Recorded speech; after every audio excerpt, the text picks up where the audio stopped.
Welcome to Coffee with Catholic Workers, a podcast made by and for Catholic workers. I'm Theo. And I'm Lydia. We've both been a part of the Catholic Worker for the last decade, and we're excited to bring to you conversations with different Catholic workers around the world. This week we're talking to Alex about her journey out to the Los Angeles Catholic Worker before returning to start a Catholic Worker in her hometown of Elizabeth, New Jersey. All right, and now here's Alex. All right, Alex, welcome to Coffee with Catholic Workers. So excited to have you with us. To get the ball rolling, could you tell us, how did you find your way to the Catholic worker movement and then eventually to New Jersey to start a Catholic worker there? Okay, so it's all started, I guess I first heard about the Catholic worker movement. It was my senior year in college, and I was in like some elective classes, and one of the elective classes I took was Western religions, and my professor, she was a Quaker. So for the little bit that we talked about Catholicism and like Catholicism in America, she had us read a book about Dorothy Day. And at the time, I was in school to be a journalist. I was kind of already on my way of like self-radicalization, like becoming an anarchist. And I was Catholic, and I was kind of trying to get deeper and deeper into my faith. So I remember seeing it and being like, wow, this is really cool. I was looking at different like things to do after college. Fast forward a year, I'm working like 3 jobs. I'm working as a freelance journalist, and I'm going to school at a seminary. I'm at Seton Hall Seminary, just kind of not knowing what I'm doing with myself, right? Like I'm riding like 4 buses a day, and I'm in New Jersey, and I'm like, yo, I want to get out of here. And then I remember about the Catholic worker movement. So I look up different houses, and instead of going to New York, which is like 10 miles away from where I'm at, I'm like, I always wanted to go to Los Angeles. And, I wanted to get out the cold. The cold was killing me. So I was like, okay, I'm just going to hit them up and see if I can go. And they eventually got back to me. And some months later, I was at the LA house. And then how I got here from there, after living there for about 3 years, I think I came back to Jersey for a year. So like 3-4 years later, I was back visiting in New Jersey, and I was kind of confused what I wanted to do. And so I visited the New York house, St. Joe's in, New York City. And I was just, volunteering with them for the day while I was visiting the East Coast for 2 weeks. And one of the people there, he told me, he knew the city I was from, Elizabeth. And he was like, yo, there's this lady that's coming here every week. And she's from Elizabeth. She's trying to start a Catholic worker in Elizabeth. And I was like, oh my gosh, like somebody's going to start a Catholic worker in my hometown. Mind you, on this visit back home, I didn't want nothing to do with Elizabeth, New Jersey. Everybody that I knew there, everybody was doing the same things. Nothing was happening. It was just, I didn't want to go back there. I knew if I was going to leave LA, I would go to like maybe New York or something. But to hear that they were trying to start one where I'm from, it was kind of like, wait, how could I not be a part of that? So I had to go back to LA, and I didn't get in touch with the woman that he was speaking about until I was back in LA. When I finally did, I started talking to her. She was Erica Rodriguez, people in the Catholic worker movement that may know her. Her and her husband were starting, making the starts to start one in Elizabeth. They're originally from Staten Island. So we spoke for a while, and then before I knew it, with the blessing of the LA Catholic worker, I was back in New Jersey, trying to make this Catholic worker thing work, So what did that look like? What did you and Erica start doing? Oh, wow. So, it was very grassroots is like, that's not even enough. It's like dirt and concrete almost, right? So I'm living with very meagerly with her husband and her 2 kids in a 2-bedroom apartment. And so we just started whatever way we could, right? So we started just making food and pop it up in different places in Elizabeth to pass out food on the street. We did weekly go to the ICE detention center in Elizabeth. That was something that we wanted to do every Wednesday, But within that time, so many things happened. Like we didn't have a set schedule. Mind you, her and her husband, they're the parents of 2 very young children at the time, a 1-year-old and a 3-year-old. And then also the idea with me, I'm like, we're gonna raise this money, we're gonna get a house. It's not that easy. It's very hard, especially because pricing, like housing and rent and everything has gone up exponentially everywhere, I'm sure, in the country. But in this part of the country, like gentrification is happening. Like in the 4 or 5 years I've been out here back home, it's been wild the way everything has raised, housing costs, rent, mortgage, everything. So eventually I stayed with them for 7 months. We kind of had different visions of the whole thing, so I ended up moving out. I ended up starting to be a bartender. That was not in my plans. My plans was, no, I'm never gonna work on the books. It was off the books anyway, but I was never gonna work a regular job again. But her husband had got hurt. She started working. I started working to help him out, and then it just seemed like it made more sense for me to move out. So I moved out, and technically we were on the town next to Elizabeth. We were in Elizabeth, so I moved out. I got my own little studio apartment in Elizabeth. And you can hear their story from them. They eventually started their own Catholic worker in Pennsylvania, and then I think they're now in Virginia at a Catholic worker. But me, I had my one friend, Lynn. I think you met her, Theo, a friend of mine that I've known since I was about 12 years old. She started helping me every week, and we served food for a year on the street, the same day every week. I think it was Sundays originally. And then eventually we got a spot. We got a spot that was on top of the storefronts. So it's a very populated place out here. People live, and like there's commercial and residential together, but this is like the most commercial place in the city, like the main street. And so we had got a spot on top of the storefronts, and we had that for a while. That was like a big, like a big deal. It's still not the same as having an actual hospitality house. I did move in there at one point because it just made more sense to instead of having two rents. And then COVID happened, right? So COVID's happening, and I was a little freaked out by it. I'm not gonna lie, because I'm like, yo, all these people live on the street. If I'm having them come upstairs, what if I get sick? What if I give them something? Oh, and by this point, I started working at the hospital. I started working on a hospital unit that is behavioral health. I work at a hospital unit that has 15 beds for teenagers with behavioral issues. So it's a wide range, but I'm with these kids every day. And worked throughout COVID. So it was like, yo, what if I get one of these people sick? At the beginning of COVID, I feel like nobody really knew, right? So it was like, oh, if you're 6 feet from somebody, you're going to give it to them, and there's nothing you could do. Like, it was very like, and then you weren't supposed to have people inside of places. So I was like, I don't want to get in trouble. Should I keep this spot? Should I not keep this spot? Eventually, we closed it down. So from there, we never stopped serving throughout COVID, but we were back on the street for a year. And then eventually after that, we started renting a storefront spot, which we use now, but it's a shared space that we rent once a week. And their rent is going up. So Tuesday, we're actually going to look at getting our own spot again. But I know that was a lot, but yeah. So that's quite the journey, going from like this reading about a theoretical knowledge of Dorothy Day to jumping right into the LA worker, which is sort of its whole thing. And then like this contrast of doing it kind of not on your own, but with a very, very small group of people, which is very different from the LA worker. Maybe could you share a little bit about like the things that you learned or found meaningful while you were in LA, and maybe compare that a little bit to the things that you now are learning and finding meaningful in Elizabeth? Yeah, I'm a strong believer that you can't replicate the same thing everywhere, right? Different communities have different needs, right? But I did leave LA with an idea with, this is how we do it, right? This is how it's done.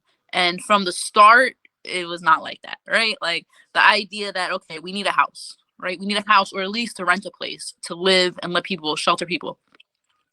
That was the goal for a while. It's still the goal, but I had to find out that like, we don't have to do it exactly like anybody else.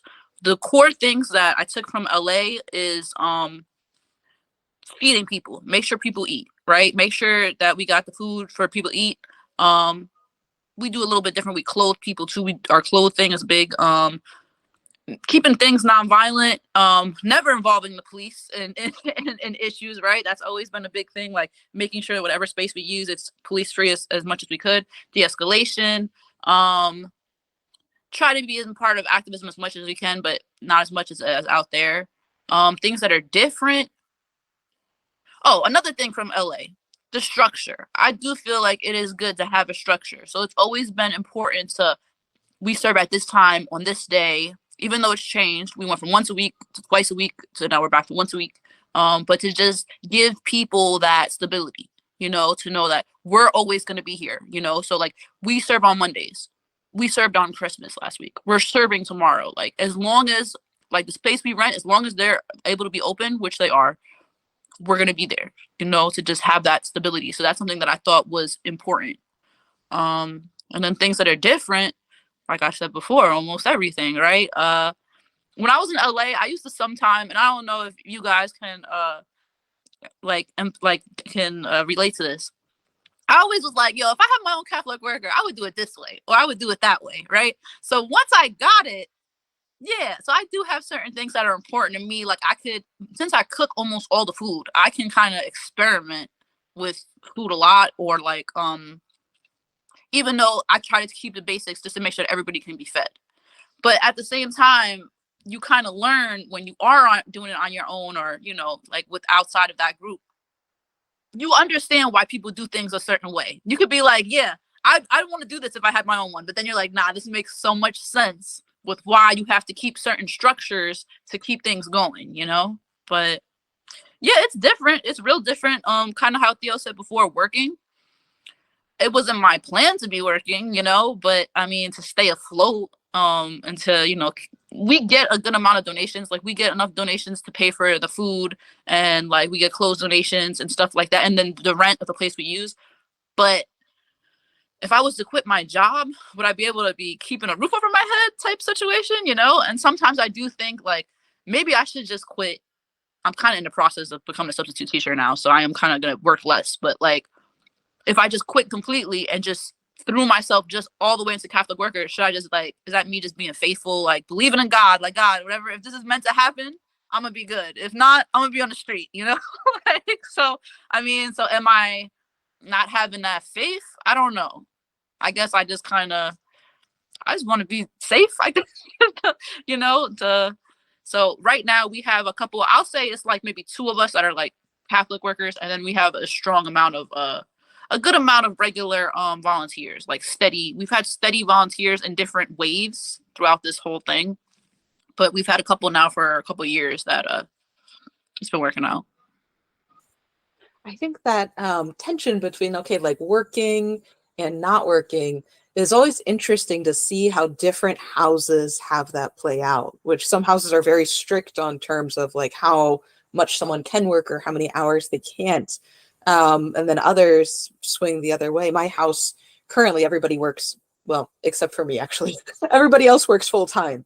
And so that's often very different from the experience of other houses. But I feel like it's an interesting piece. There's a conversation happening on the Catholic Worker Facebook page looking at like aging in the Catholic Worker. And that's actually, I think, an interesting piece to look at as well, and thinking about work and providing that stability, roof over your head.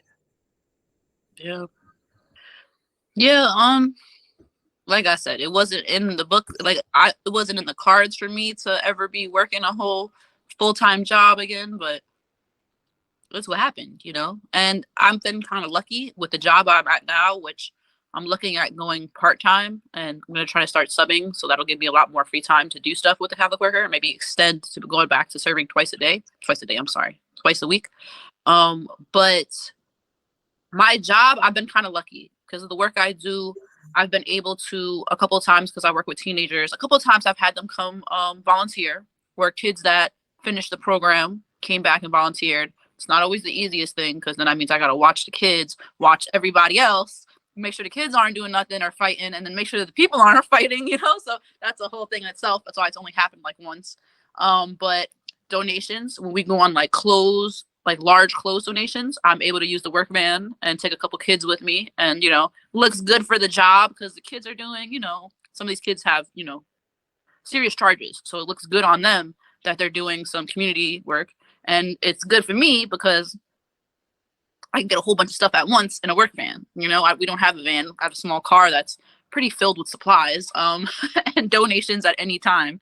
But so that's worked out a lot. Or like, let's say I gotta go get the restaurant supply store to go get more plates or to go boxes and this and that. I almost exclusively go when I'm on the clock. So, and also in the past year, they needed help on overnights on Sunday nights, and I was like, well, if I could work overnight Sunday night and use your big kitchen to do all the cooking, sign me up. So now every other Sunday I work at the job and I just make basically all the food, bring it home, when I clock off, take a nap, wake back up, finish cooking. And then, so I've kind of made it. I'm fortunate enough that I work a job that gives me a little leeway to get things done. I guess that's the only thing that's a little rough sometimes, just having enough time for getting everything done. What are you cooking on the clock at your other job? What should I expect if I come to dinner at the Elizabeth, New Jersey Catholic Worker? Paint a picture. Okay, so there's some variations. At this time of the year right now, every other week I'm making soup. So if it's a Sunday where I'm not working, which is like today, tomorrow, I'm making a soup, right? I'm making a soup. Something I took from the LA house was always have a salad. We always have salad. People love salad. I use balsamic vinaigrette because everybody loves that. It's a little different. And bread. I try to do that soup, salad, bread. On a day that's like I'm cooking at my job, it's not good transporting soup more than you have to. I've transported stuff and messed my car up pretty bad a couple times. So I'll do like a beans with beef, or like beans with chicken and rice and a salad, bread. If it's the summertime, instead of doing soup every other week, I do like a pasta salad every other week, but like chicken in it. And then of course with like salad on the side and bread, and because it's hot, it's hot and it's easy to make that. It's easy to put that up. It's a cool thing for people to eat. Sometimes during the winter too, I'll make some type of a pasta with either chicken or with beef. I try to always have a meat. Tomorrow is going to be the first day in like, I don't know, maybe like a year or two that I'm not cooking meat. I figure it's the first of the year. We doing like a lentil soup. But for the most part, I try to have a meat. Rice and beans is always easy because I can easily, even if it's a night that I work and I sleep during the day, I can wake up and make 2 trays at least of rice, and we're usually good. So it's a variation of meat, beans, rice, salad, or right now since it's winter, soup, salad, bread. It's important to me to be, in my mind, nutritious and delicious. That's in my mind. Yeah. So I think, a lot of people, in thinking about the Catholic worker, get really intimidated by it. Because it feels like you have to do all these things, like housing people, starting with like this full house of hospitality, and doing all these aspects of it. What sort of advice would you have for people who want to be involved in the Catholic worker but don't know how to get started? I think the easiest thing, first off, is if you live near a Catholic worker, if you're in a city that has one, volunteer. I mean, I understand how it could be intimidating to just like go down, you don't know nobody, but I think most Catholic workers could use a hand in one way or another. But also, if you're somebody like me that's kind of taking a plunge to try to start one, I would say the biggest thing that I had to learn was all Catholic workers don't have to look alike. Almost none do. They can have different missions. They can do different work. May have the same mission, but carry it out in different ways. Like I said, when I started, I thought we needed a house and we needed to serve food, and and it was almost, I felt like I was failing in the first year or two because I didn't have these things. But if you look at the whole movement, there's so many different things. There's food distros, there's childcare, there's farms, there's houses, there's houses where they rent out houses to people, or they're not even in the house, they're letting people live in the house. Like, there's so many different ways that this work is done. And I think as long as you understand like the truest mission of the movement, helping people, anti-war, anti-nuke, all these things, then as long as that's your goal in mind, you have to find out what works for your community. What's the people in your community, what is their need, because that's the biggest thing at the end of the day. And I don't know, as a person, as an anarchist, and how I believe in making anarchism work is every community has different needs. What's going on in Chicago is not the same that's happening in New Jersey or Hawaii, you know? So what is the needs of your community? What's gonna benefit them the most? You mentioned anarchism just a second ago there, Alex. And one thing I love about you, for full disclosure, we lived together for a little while at the LA Worker, is that you are like a anarchist, like kind of hardcore person, but you're pretty into the Catholic thing. Like you said, that's what drew you into it in the first place. And for folks who are like unfamiliar with like the intersection of those things, who might be confused like about the relationship between holding Catholicism and holding anarchism, can you speak to that just a little bit, and what it means to you and stuff? Yeah. Yeah, I could definitely see how people could see those things as contradictory because of the hierarchy that is within Catholicism. But I really just say that my politics influence my religion, and my religion or my faith influence my politics. You know, I wouldn't be one without the other. Because at the end of the day, I feel like living out my morals, my principles is all I really try to do, you know? So for me, um, I think Catholic social teaching is very important and influential on what I believe when it comes to anarchism. I also believe, you know, if you read the Bible, a lot of it is, you know, we're told again and again that allegiance to the state is not the best thing. You know, a lot of bad things happen when you have allegiance to the state. So that, you know, that helps me with that. And just about taking care of each other at the end of the day. I live out my anarchist beliefs by helping other people and other people helping me. But the fact that we don't need the state, we don't need the government, you know, we can do this ourselves if we care about each other. And in my mind, to really have anarchism work, you have to be communal. You have to be communal in some way. If we look at places in the world where it is working, like these different Kurdish communities, like Rojava, like it's working because it's communal, you know. So, and my beliefs, what did Jesus say? You know, feed the hungry, clothe the naked, you know, shelter the homeless, visit the imprisoned. Um, to me, it makes a lot of sense, and I can understand how somebody could say, no, it doesn't make sense. But to me, in my mind, my faith, what I practice, I feel like I'm practicing my faith, my religion, the most when I am coming in a way that's anarchistic, you know. So on our card that we pass out, because we that's kind of like how we let people know we don't really have a newspaper or anything, it says anarchistic mutual aid, and so it sparks a lot of conversations even with people that we're serving food to sometimes, you know. So yeah, to me, I feel like if I want to be a good Catholic, I can't have allegiance to this state, especially where we live, you know, the empire, the United States. I can't have allegiance to the state that's killing people. I can't have allegiance to the state that's funding genocide. I can't have allegiance to the state that so many people are starving and homeless here. You know what I'm saying? How could I have allegiance to that? How can I pay taxes to that? How can I in any type of way, you know? And if I'm doing that, is that idolatrous? I think in this country, I mean, I'm sure nationalism in a lot of countries is idolatrous, but especially here, if I'm, you know, saluting a flag, if I'm putting the country as the first thing over my God, you know, then to me, it goes hand in hand. And then I think in the Catholic worker movement, if we look at Dorothy Day, if we look at Peter Moore, if we look at a lot of different people, I think they share similar beliefs.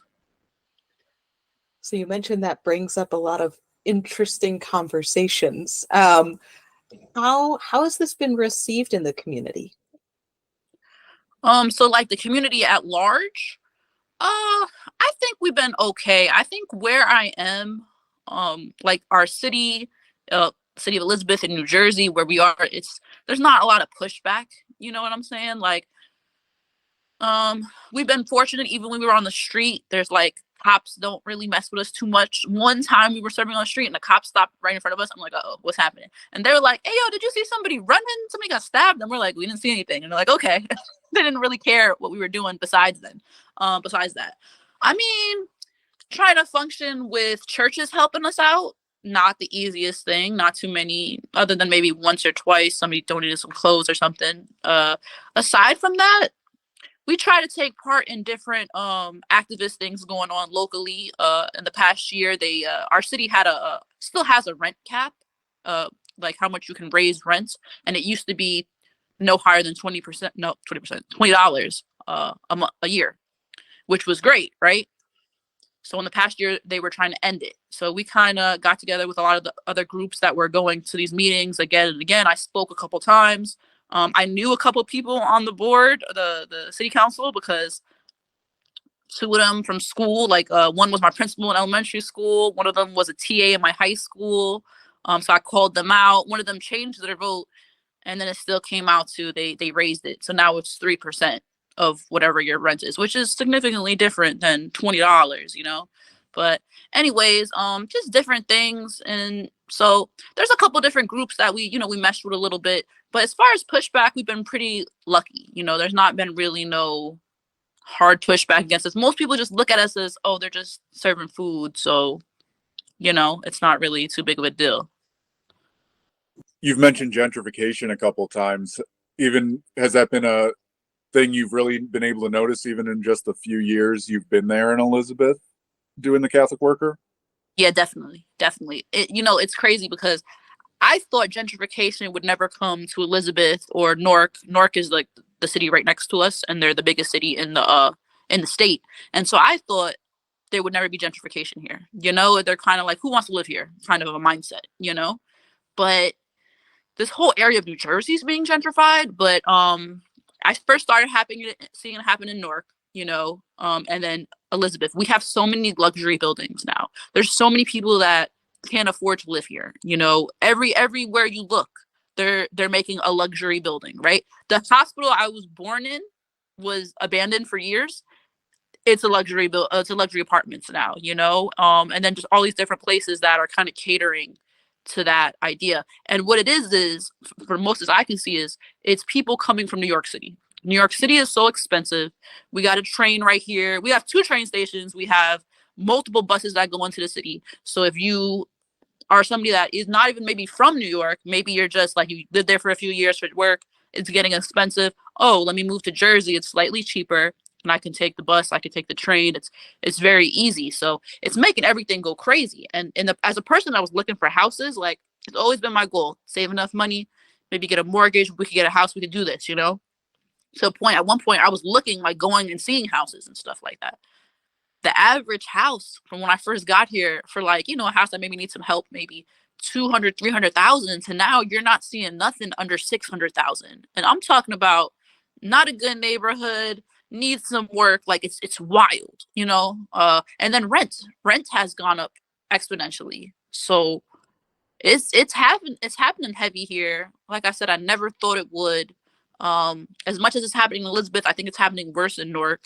So people are getting displaced. People are, for a while, moving to PA because PA is supposed to be cheaper, but now it's getting expensive there too. It's just there's people that come and serve that I serve food to that I know personally from when I was younger. You get what I'm saying? People in my age range. There's a young man that come and gets food from us that was in my program that I work at. Like my main job, he was in the program a couple years before I started. So like it's wild, just seeing people getting displaced. And they say that the housing market's going to crash in 2024. I don't know. I'm a little hopeful. I don't want to hurt nobody, but it'd be nice to get a cheap house, But yeah, it's wild. Like I said, I never thought it would happen. And then even another crazy thing, where I work, my job is it's kind of like the area called Midtown, not the best area. They manufactured a gated street between these 2 streets where nothing was there but a lot. So these houses are like almost $1 million each. It's like a row of these houses, and they're all being rented. Nobody's buying these houses. So they're buying them and renting them, I guess. But it's just like, it's in an area, it's between 2 streets. One of the streets is called South Park Street. It's a rough street, right? It's always been a rough street. And they built a gated community. Like, it's wild. Like if I would never came back to Jersey when I did, and then like, let's say I just came to visit right now, I would not recognize any of this. I would not recognize it because wildly different. So you mentioned the dream. The dream still is maybe one day to have a house. What would your dream Catholic worker look like? In maybe, I don't know, if we get in contact with you in 5 or 10 years, what would your hopes and dreams be?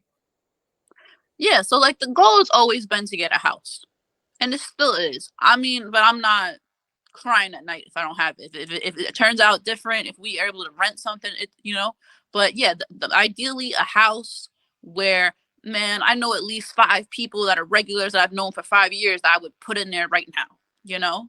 And then it would be good to have a space where a couple of us could not have to rent no more for the people that work it, like me, Theo, I know you know Bryant. It would be cool if we could just have a spot we could live there and maybe a couple other people, or also offer if somebody wants to come and check out the Elizabeth Catholic Worker for a while, like a lot of houses do. I've had multiple people contact me saying, hey, can I come and work with you guys and stay with you guys? And I'm like, I have 1 bedroom apartment, or like I have a studio apartment. Like, you want to stay on a couch? Maybe, you know? But yeah, so in my mind, it would be a place where we could house at least a few people. If we could serve food out of it, that would be awesome too, and looking at different places, because then you don't have to worry about another rent of a whole nother place. I mean, so that would be cool.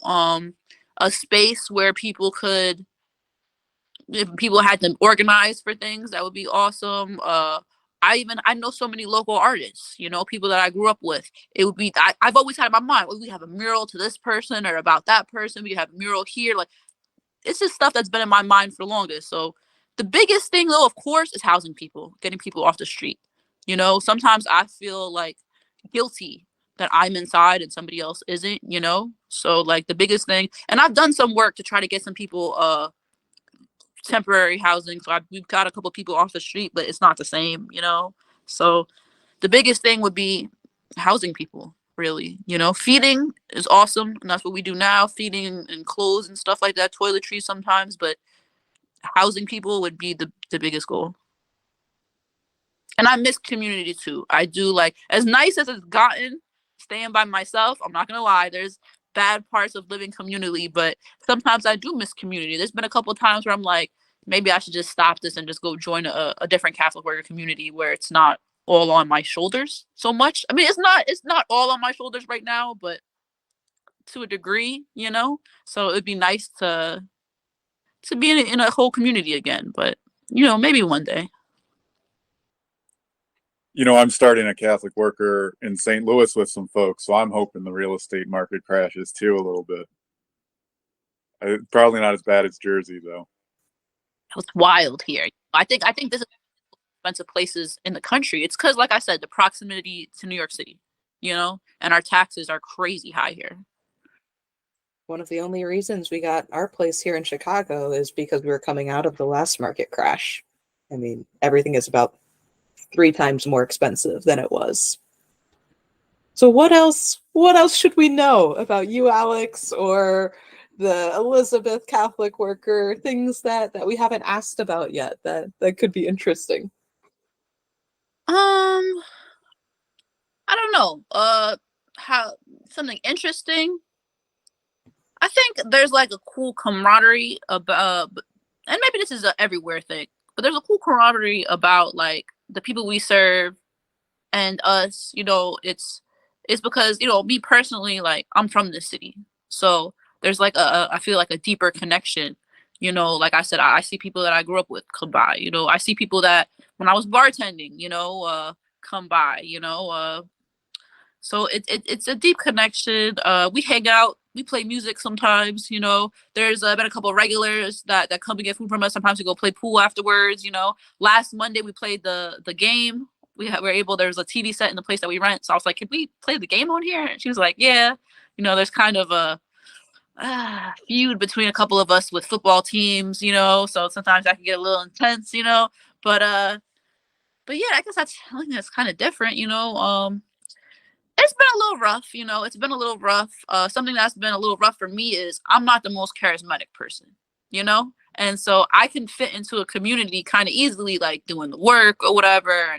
But like being that person to be like, hey, especially with getting donations and stuff, like I think it's good to have that personality. I think if you guys look at any Catholic workers you've been in, you could say, okay, this person is the kind of charismatic person. This person does this, that person. It's good to have all those things. So it's been a little rough on me to try to wear multiple hats, you know? And then also going from, well, I'm the one doing this primarily to, I'm not the leader. I don't want to be a leader, you know what I'm saying? So delegating different things to different people, like, hey, do you want to do this? Can you do that? Or even like certain things, like that's their side, like clothes. Like I know for a while Brian liked to do the clothes thing. I said, that's all you. Whatever your decision about those things is, you do that, you know? So it's kind of hard when, you know, it's my baby. I feel like the Catholic worker here is my baby, but it's not on me. And that helps. It's like you get a weight off your shoulder, you know?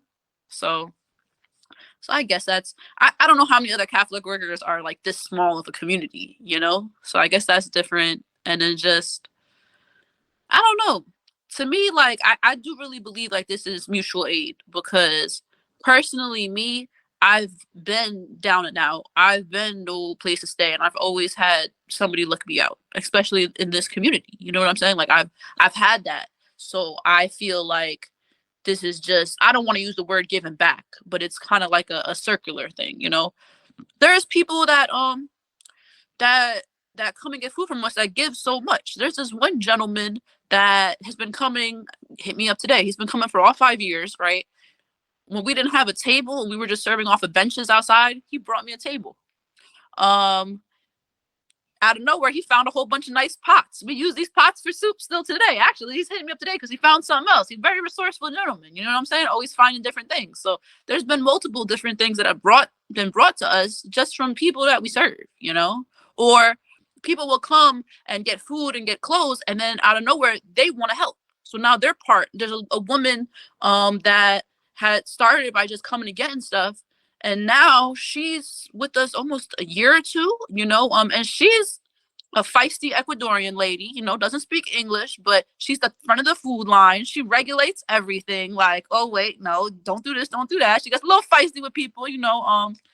Some of us call her abuela. So like, you know, but she's a huge help. She does so much, you know, and she was just a person that was coming by, you know. So incorporating people that were coming maybe just to get food or clothes at one point, and now they're such a big part of what we do, you know. So I think that's very important. We all need help, you know. A lot of my clothes, this shirt I'm wearing right now, came from a donation. You know what I'm saying? Like we all take stuff, you know. We all eat unless the food runs out, which is probably one of our biggest hurdles. Sometimes a lot of times food does run out, and trying to make enough food, you know, we all eat off this, you know. I think about how much of the things that you just said would sort of be like taboo in a nonprofit, you know, or would be even looked down upon, like, oh, you're like stealing donations, or, you know, you're crossing boundaries by going and playing pool or doing things with clients. And I think that's what's so, I don't know, special and meaningful about the Catholic worker, the idea of mutual aid or personalism. And the ways that it fits so well together, like mutual aid within the Catholic worker, and this idea that, no, we actually all are in this together.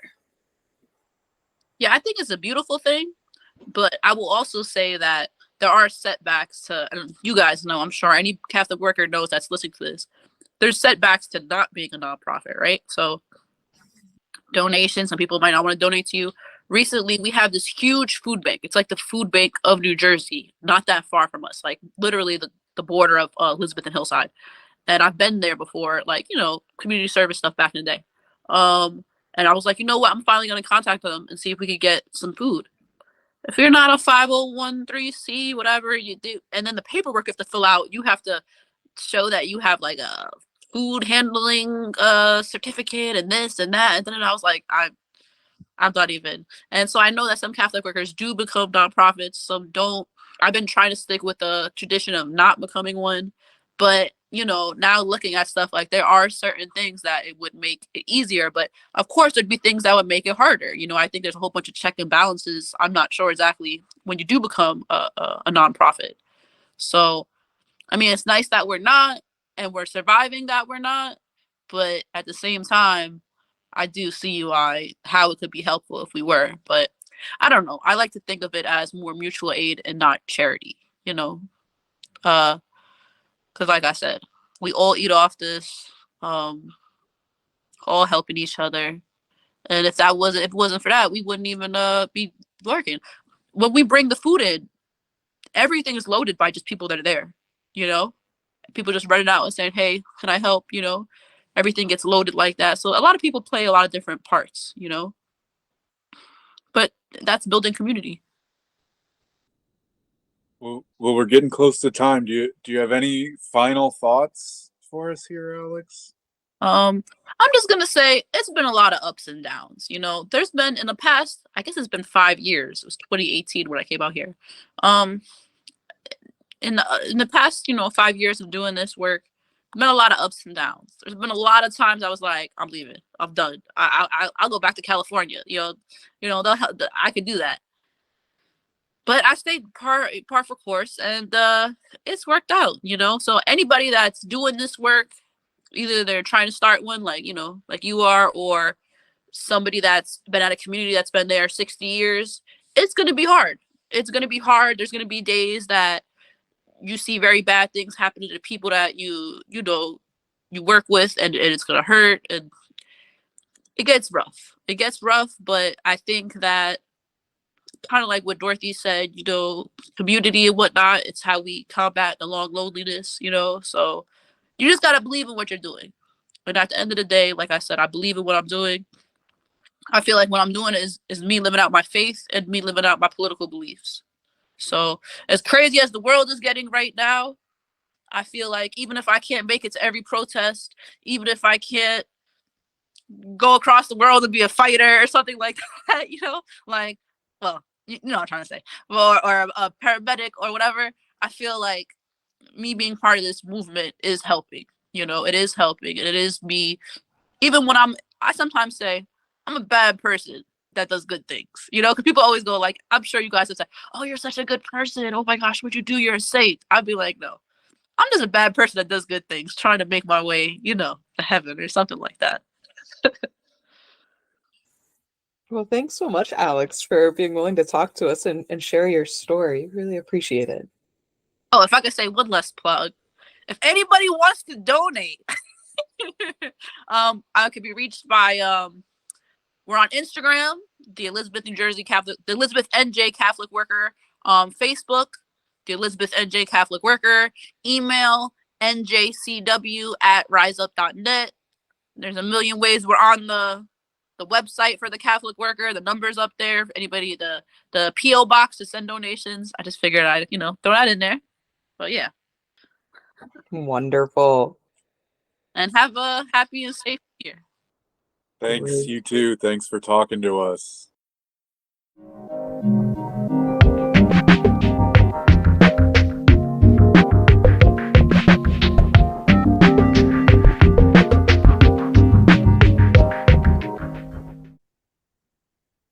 I was really excited to get to bring Alex onto the podcast here. She is actually the only Catholic worker when I was doing my virtual Catholic worker tours earlier this year online that I made sure to feature every time because it gets asked in the online Catholic worker sphere, like, often, how can I live a Catholic worker life without moving into a big house in maybe another city, and giving up everything, or seemingly giving up everything in my personal life.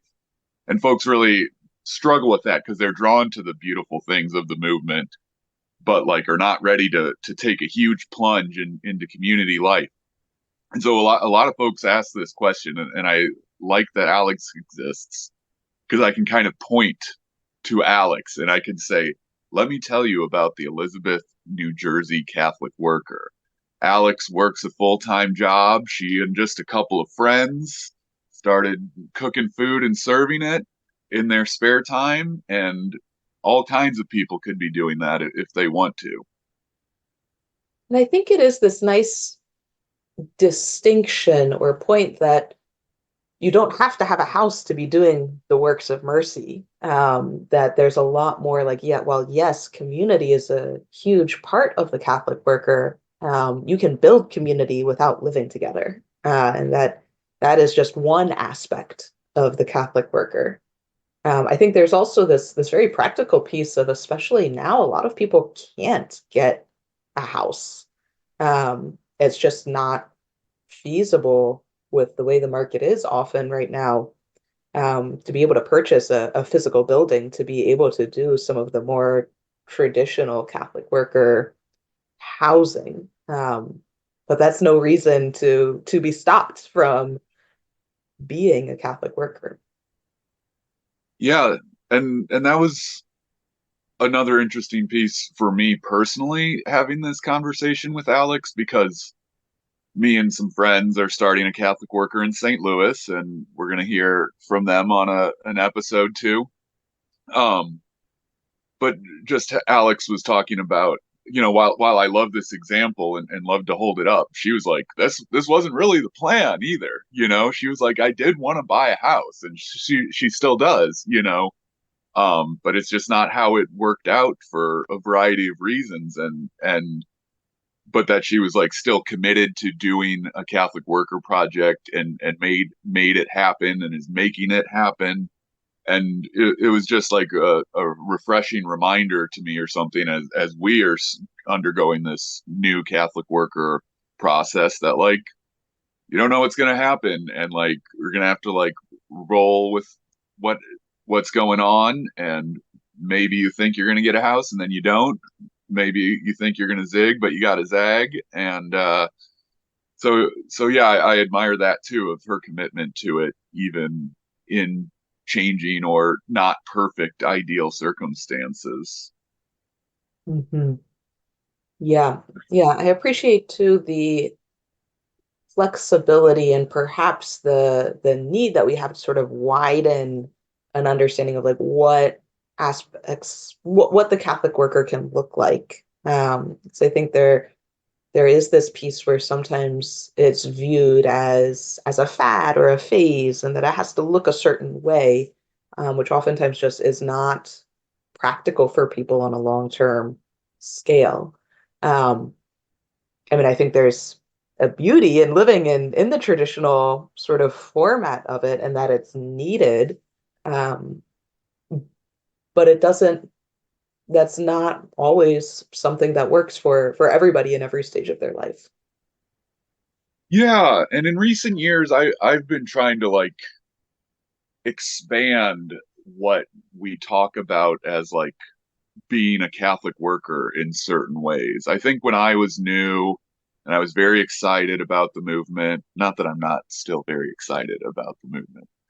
Um, but I think I felt like, oh, I found like something really unique and special. And in many ways I still do feel that. But like, you know, with a little bit of time and maybe just experience and maybe wisdom, like nowadays I'm more apt to talk about like, yeah, living in a house with a bunch of other people, like that's a thing that a lot of people in this world do. And just because like we're middle class people, many of us coming from a background of that in the movement, like doing it doesn't mean it's like so special or cool. And that like extends to like work that's happening too. Like the grandma on the block who takes care of the kids so that like mom can go to work or whatever. Like she's not calling herself a Catholic worker, but like, she's doing that mutual aid kind of support to like make survival under capitalism possible for people. And so like we should think of her as like doing the Catholic worker too, and we could name a million examples. But yeah, and we need to be like, because not everyone can be going and living at a official house of hospitality. Like, I think we need more like Catholic people calling themselves Catholic workers and spreading the word and stuff like that on a certain level. So like, yeah, everyone do their little piece and spread the word of the revolution of the heart wherever you are. And let's be affirming the people who are doing that already, because of their circumstances like mandated it for them. Yeah, yeah, definitely. Yeah, I guess in my head I can kind of hear like the argument against that of not that like we shouldn't be encouraging people to do things, but this concern of like diluting the movement or diluting some of the values of like, okay, if we're not doing it as a whole package, is it really, are we really the Catholic worker if we're not saying both this mutual aid and pacifism, or both this mutual aid and this component of spirituality? And I do think there is sometimes like a little bit of tension or balance there of what aspects can you pull from it before it's something else entirely. And not that that's not necessarily a problem. I think it would be great if everybody were doing more things like personalism, even if they didn't have other components. Um, but I can see how there could be a concern that it becomes something sort of watered down and less meaningful. Yeah, I definitely get that, but I also just want to be like, I personally want to be affirming of people where they are too, and be like just more invitational, I think, than like berating people. And I'll tell people like what I think and if they're interested in that and how all these things fit together. But like, yeah, if all you can do is show up to like the protest at this point, like you're not ready to also spend all your time feeding people or something, it's like, great, you should show up to that protest or whatever. Or like, if all you can do is be growing a good garden and sharing it with your neighbors or whatever, but you're like, I just want to affirm people where they are.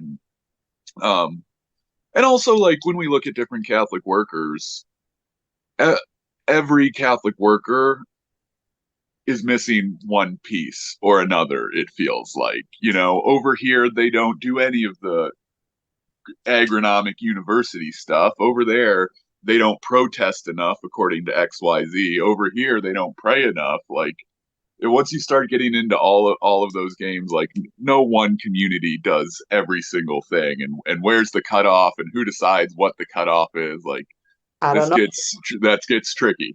We're gonna get these emails being like, "We're it. We're the one. We got it down. Everybody should come visit our community." But no, I agree.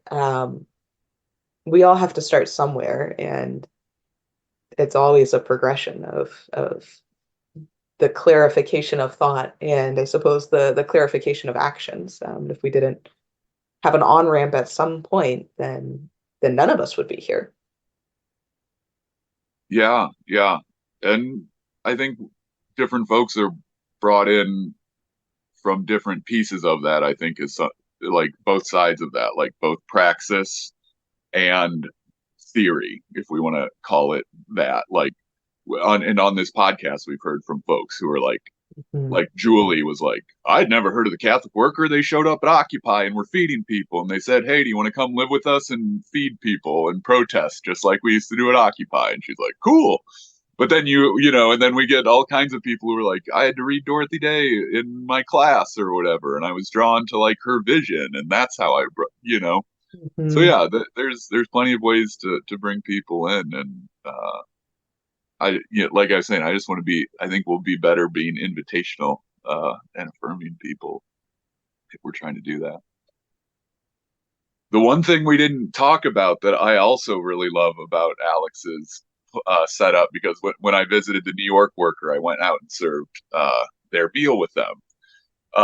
One aspect that wasn't really mentioned is that the space they use is kind of like a small like banquet party space, like storefront. So it's kind of fun. There's like disco ball hanging up in there, and like a nice little place where you could like take photos if you were having your birthday party or something like that. And she had been telling me that the way they got it is they got a deal because people don't want to have parties on Monday evenings. So this venue was like, yeah, we'll give you a good deal, but it reminds me of there's a number of like parables in the Bible where it's like the kingdom is like a banquet or a party kind of thing, and here's Alex actually in a like little banquet hall hosting the Catholic workers, and I think that's another really beautiful thing about her project too.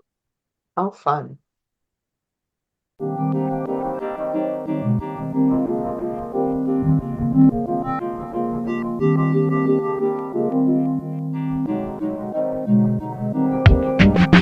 Well, huge thanks to Alex for joining us and being willing to share the things that are going on in Elizabeth, New Jersey. We will link in the notes ways to get in contact with her if anyone is interested in getting in contact with her, either to help volunteer or help contribute over to her mission. So that wraps up another episode of Coffee with Catholic Workers. If you'd like to reach out to us with comments, suggestions, clarifications of thought, you can email us at coffeewithcatholicworkers@gmail.com. And we want to say thanks to Chris, who helps with our audio editing, David Hayes for our music, and Becky McIntyre for our graphic. Thanks for joining us again for some clarification of thought. We hope today's conversation and discussion have been enlightening, and maybe even that you're encouraged to go out and help build a world where it's easier to be good.